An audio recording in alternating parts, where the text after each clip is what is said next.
मैं घरदियां नूं कहा कि चलो मैनू बहुत टाइम हो गया तो मैं घरों बाहर रहन दिया।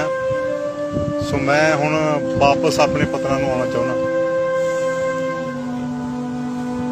भी मैं थोड़ा चिर अपने घर विच रहना चाहुंदा।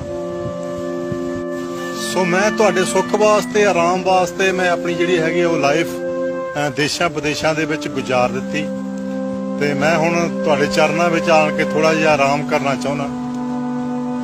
ते अग्गों मेरे घर दे बना सवार के मैनूं कहिंदे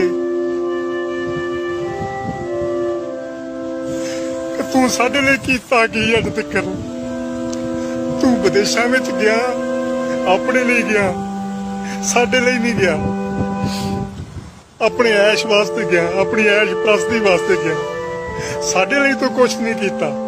असीं जिथे सी उत्थे ही आ।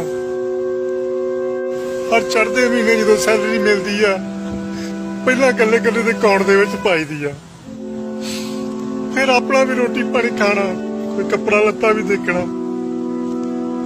अज उन्होंने इन्नी गल कही कि साडे लिए तुसीं कीता की आ।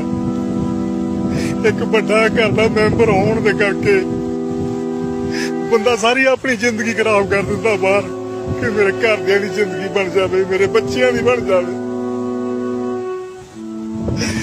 पर करदे फिर भी जिहड़ा हैगा वो हार के बड़े बंदे नूं यही कहंदे आ कि तूं साडे वास्ते अज तक कीता की आ।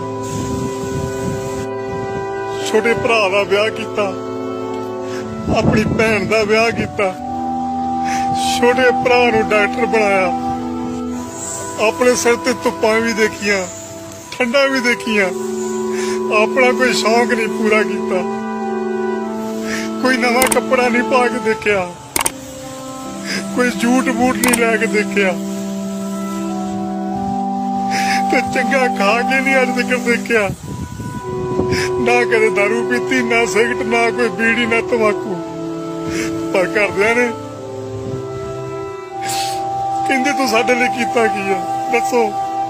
अपने चम दियां जुत्तियां बना के दे दईए तां भी घरदियां ने यही गल कहनी कि तूं साडे लई कीता की आ।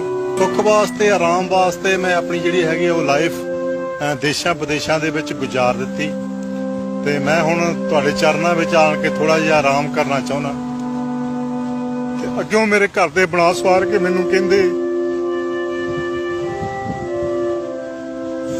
कि तूं साडे लई कीता की अज तक्कर, तूं विदेशां विच गया अपने लिए गया, साडे लई नहीं गया, अपने ऐश वास्ते गया, अपनी ऐश प्रस्ती वास्ते गया, साडे लई तो कुछ नहीं कीता। असीं जिथे सी उत्थे ही आ।